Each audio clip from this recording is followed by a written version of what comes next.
Hello everyone. आप सबका स्वागत है आपके अपने ही channel cake for you by Yashika में। आज जो मैं केक बना रही हूँ आप देख सकते हैं स्पॉन्ज ना अभी आपके सामने ही डीमोल्ड कर रही हूँ। अब पूरी तरीके से स्पॉन्ज मेरा ठंडा नहीं हुआ है बट टाइम की बहुत शॉर्टेज है। अभी देखिए 7:30 बजे का टाइम है। इस केक का ऑर्डर ना मेरे पास शाम को 6:30 बजे कंफर्म हुआ था बनाने के लिए। तो जब तक मुझे कस्टमर ने बाद में डिज़ाइन भेजा था फिर मैंने उसके अकॉर्डिंगली मोल्ड का साइज सेलेक्ट किया। 7 इंच के मोल्ड में मैंने बेक किया इस 1 केजी केक के लिए स्पॉन्ज को, और 300 ग्राम प्रीमिक्स लेकर मैंने ये स्पॉन्ज बेक किया है। तो 6:30 बजे जब ऑर्डर कंफर्म हुआ उसके बाद में मैंने इसको बेक करने के लिए रखा, और जैसे आप सबको पता है कि 30 मिनट तो आराम से लग जाते हैं हाफ केजी का स्पॉन्ज बेक होने में। तो उसके बाद में इसके ठंडे होने की वेट करनी थी, साथ में मैंने और भी बहुत सारी तैयारियां की। तो जब तक फाइनली इस केक के ऊपर काम करना था 7:30 बज चुके हैं। तो आप देख सकते हैं कि कितना सॉफ्ट है ये स्पॉन्ज और अंदर से भी गर्म है, बट क्योंकि टाइम बहुत कम है तो जल्दी जल्दी इसके ऊपर काम करना है। अब देखिए डर भी लग रहा है इतनी सॉफ्ट लेयर्स को कट करते हुए, इसलिए ना नाइफ की आगे वाली टिप के साथ में काम चलाना पड़ रहा है कटिंग का। थोड़ी सी जगह बना ली कटिंग के लिए और अब बस नाइफ डाल दिया मैंने अंदर और जल्दी से कर दी इस लेयर की कटिंग। चाहे तो मैं थ्रेड के साथ में भी कर सकती थी कटिंग, बट टाइम भी कम था और मेरे माइंड में भी नहीं आया कि थ्रेड के साथ में कटिंग कर लूँ।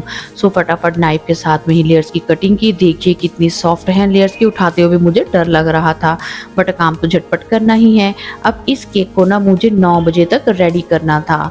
तो जब मैंने कस्टमर से पूछा कितने बजे केक लेंगे, उन्होंने कहा कि 9 बजे तक। फिर मैंने उनको कहा कि 9 बजे तक ठंडा नहीं होगा आपका केक, जस्ट रेडी ही होगा। सो प्लीज़ आप मुझे थोड़ा सा टाइम और दे दीजिए ताकि केक अच्छे से ठंडा हो जाए, आपको चिल्ड खाने में ही मजा आएगा केक का। और क्योंकि कस्टमर ने देखो दूर भी लेकर जाना है केक, तो ये होता है कि सिर्फ केक बना के देने तक ही अपना काम नहीं होता, ये भी होता है कि ठीक ठाक उनके घर तक केक पहुंच जाए, वहां पर जाके हमारा होम बेकर्स का काम खत्म होता है। तो इसलिए मैंने जब उनसे एक्स्ट्रा टाइम मांगा तो उन्होंने 9:30 की बजाय कहा कि आप 10 बजे तक टाइम लीजिए, आप टेंशन मत लीजिए।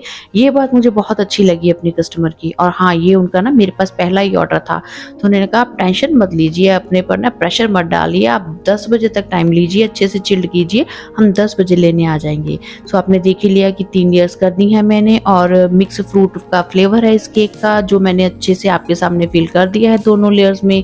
अब क्रम कोटिंग करने के बाद में ना बहुत ज़रूरी था इसको फ्रिज में रखना, फ्रिज में नहीं फ्रीज़र में रखा मैंने। अब आप देख सकते हैं कि 20 मिनट मुझे बीत गए थे इसकी क्रम कोटिंग करते करते, और कुछ मिनट मैंने इसको फ्रीज़र में भी रखा था। जब ये अच्छे से चिल्ड हुआ कुछ टाइम के बाद में मैंने निकाल कर इस पर करनी है फाइनल फ्रॉस्टिंग। तो उसके लिए मैंने वाइट क्रीम के साथ में ही ये सारा कवर किया है, क्योंकि इस केक का डिज़ाइन मुझे कस्टमर ने खुद से ही सिलेक्ट करके भेजा था। मुझे ये बनाना है डोरेमोन केक, तो इसकी जो उन्होंने पिक मुझे भेजी थी उसी के अकॉर्डिंग ही मुझे इस पर काम करना है। और क्योंकि पहले भी मैं डोरेमोन के ना 2-3 केक्स बना चुकी हूँ, सो थोड़ी सी प्रैक्टिस तो थी इस केक को बनाने की। सो इतना मुश्किल नहीं लगा मुझे। उन्होंने जो बोला, टाइम चाहे मेरे पास थोड़ा था पर झट से मैंने एग्री कर दिया था बनाने के लिए कि ये डिज़ाइन आपका इतने टाइम में बन जाएगा। और हाँ, आज ना मैंने ठंडे वाले एकदम ठंडे पानी का यूज़ किया था इस केक को सोक करने के लिए, क्योंकि लेयर्स थी गर्म, तो अब सिर्फ ठंडा पानी ही था जो लेयर्स को ना जल्दी सेट कर सकता था।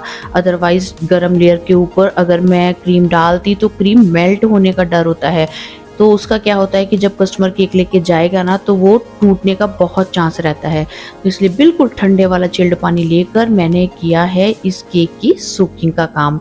तो अब देखिए फाइनल आइसिंग जो है ऑलमोस्ट हो गई है मेरी कंप्लीट। तो इसके बाद में भी ना मैं इस केक को दोबारा से फ्रीज़र में ही रखूँगी, क्योंकि जितनी देर ये फ्रीज़र में रह के सेट होगा उतनी देर में मैं इस पर आगे की डिज़ाइनिंग बनाने के लिए ना गनाश को मेल्ट कर लूँगी। ये है वो डिज़ाइन जो कस्टमर ने भेजा है। अब इस फोटो को ना सामने रखकर मैं इस केक का डिज़ाइन ड्रॉ कर रही हूँ। अब सबसे पहले बिल्कुल इस केक के ना सेंटर में मैं एक लाइन ड्रॉ कर दूंगी, और फिर उस लाइन के आसपास दोनों साइड पर ना मुझे बनानी है आइस डोरेमोन की। तो सबसे बड़ी नोजल लेके मैंने उसके साथ में ना आइस ड्रॉ कर दी है। अब उनके बीच में छोटी नोजल के साथ में ही ना आईज का अंदर का और पार्ट भी मैंने ड्रॉ कर दिया है। और यहाँ पर नोज बनाने के लिए मैंने अलग साइज की नोजल ले ली है। अब उसके बाद में बाकी का डिजाइन बनेगा टूथपिक के साथ में। अब देखिए यहाँ पर जो डिजाइन बनाना है ना, उसमें आप जितनी मर्जी गड़बड़ कर लीजिए, जितनी बार मर्जी उसको सेट कर लीजिए, आपके पास चांस है कि आप उसको दोबारा से ठीक करके टूथपिक के साथ, अगर नहीं ठीक बन रहा दोबारा बनाते जाइए, ट्राई कर लीजिए। बट जब आप गनाश के साथ में या चॉकलेट मेल्ट करके डिजाइन को फाइनली ड्रॉ करना शुरू करते हैं ना, तब आपको केयरफुली काम करना होता है। तो यहाँ पर मैंने उसकी फेस का एरिया राउंड बना दिया, फिर उसकी स्माइल बना दी है, और यहाँ पर ना उसके जो साइड पर फेस पर उसकी दिखती है ना मूछें, वो भी हमें यहाँ पर बनानी है। दोनों साइड पर ना मैंने वो भी बना दी है। अब ये मूछें हैं या उसके फेस पे कुछ और होता है ये तो मुझे पता नहीं है, बस मैंने जो फोटो देखी उसी के अकॉर्डिंगली मैंने यहाँ पर ना लाइंस ड्रॉ कर दी हैं। तो जितना भी इम्प्रेशंस उसके फोटो को देख के यहाँ पर बनाना था वो सारा पार्ट ही मैंने ड्रॉ कर दिया है इस तरीके से। अब इसके बाद में ना मैंने यहाँ पर गनाश लिया है, और गनाश आप जानते हैं मैं आपको हमेशा कहती हूँ कि आप बनाकर अपने पास स्टोर करके फ्रीज़र में 3 महीने तक के लिए रख सकते हैं।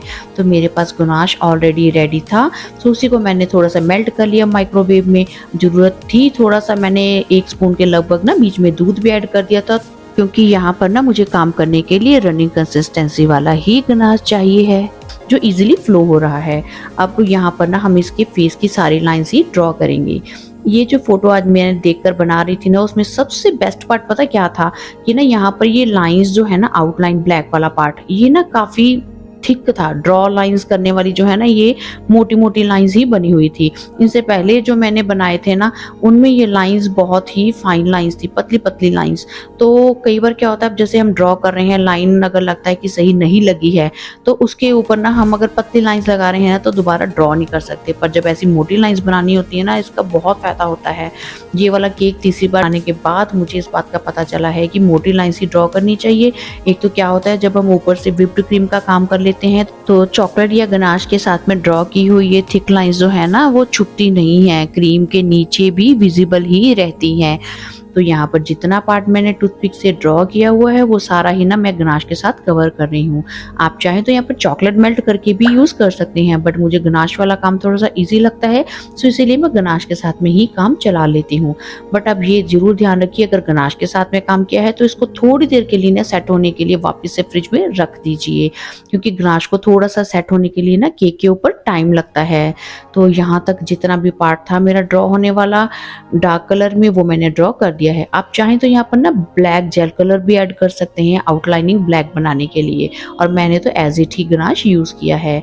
अब इसके बाद में जो काम करना है ना, उसमें टाइम ज्यादा नहीं लगता, बस एक बार क्रीम बनाने में ही आपको टाइम लगेगा। पाइपिंग बैग में भर लिया है मैंने और नोजल नंबर 8 का यूज किया है।